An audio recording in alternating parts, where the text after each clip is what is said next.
Faith, Hope and Sport, Extra Time.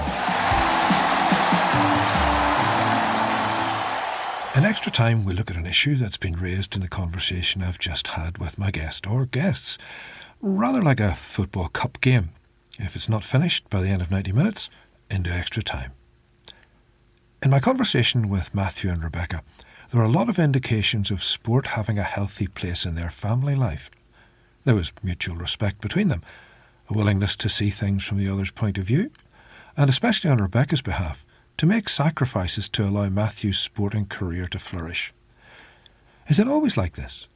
Does sport always lead to a richer family life? Well, I guess you already know the answer. No, it doesn't. So, let's think about this a wee bit more.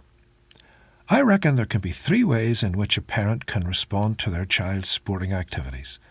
The first can be good or bad, the second is good, and the third is bad. The first I call passive acceptance. At first this might sound negative, and to be honest, at one end of the scale it is. A child might come home from primary school bouncing with happiness, clutching a wee sports day medal, and she says, "Daddy, Daddy, I won a race." And all her dad can say is, "Yeah," or "Now get upstairs and do your homework," or "Give over, can't you see I'm watching the TV?" And the poor wee soul's face falls, and she wanders off, hoping that her mum might just be more interested.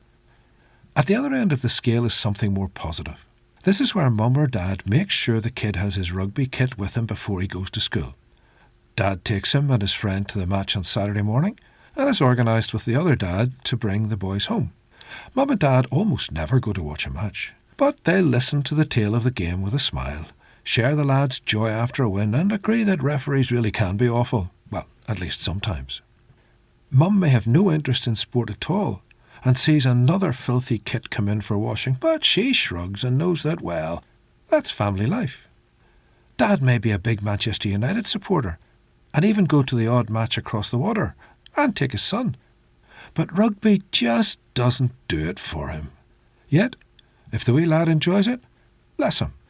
He'll do all that he can to help him along. The best end of passive acceptance was how my parents treated me, and that was perfectly fine. I'll always be grateful for the space they gave me to enjoy sport, and for how they put wise limits on my enthusiasm. The second level of parents getting involved with their children's sport is active encouragement, and it's not hard to see how this develops from the top end of passive acceptance.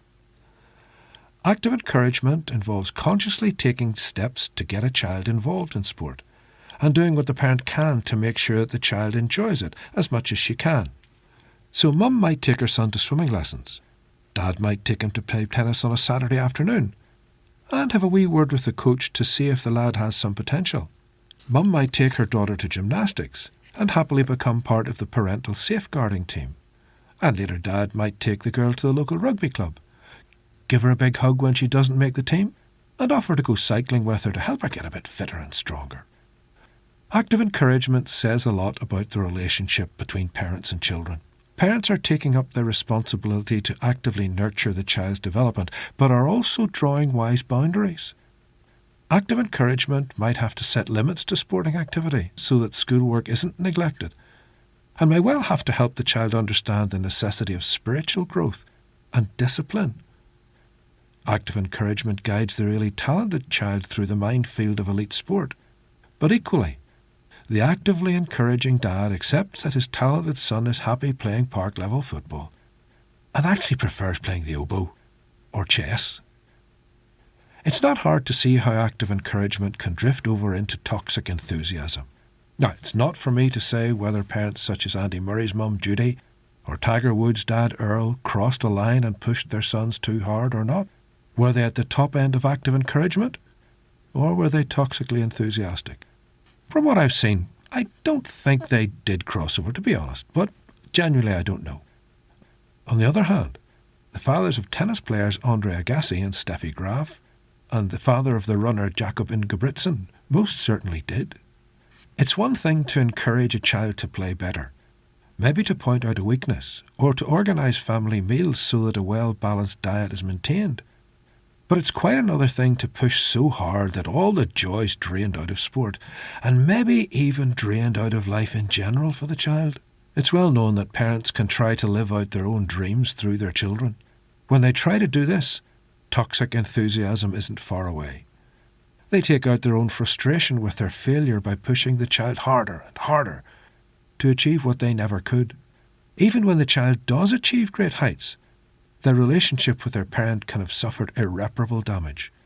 And that's tragic.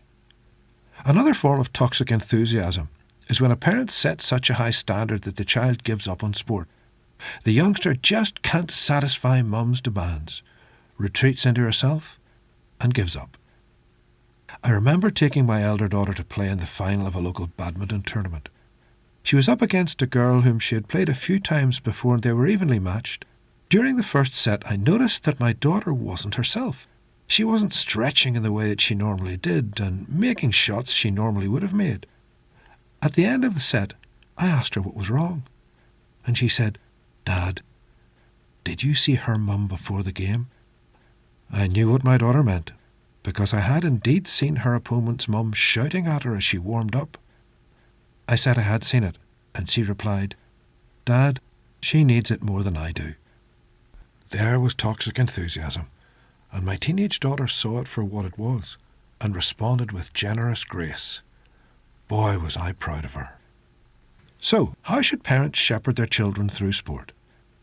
And how should young people think about how their love of sport affects their family and the rest of their lives? The short answer, of course, is with Christ-like wisdom. Jesus had a wonderfully balanced perspective on life when he scolded the religious leaders who condemned his disciples for plucking a few ears of corn on the Sabbath. You can almost hear him saying, "Catch a grip of yourselves. There's more to life than keeping rules." And it's this idea of there's more to life than that can help us give sport its rightful place. Hopefully, as we go on with these podcasts, we'll be able to develop a deeper understanding of sport and its proper place in our lives and in our families. And the final whistle brings Faith, Hope and Sport Extra Time to an end. Until the next time.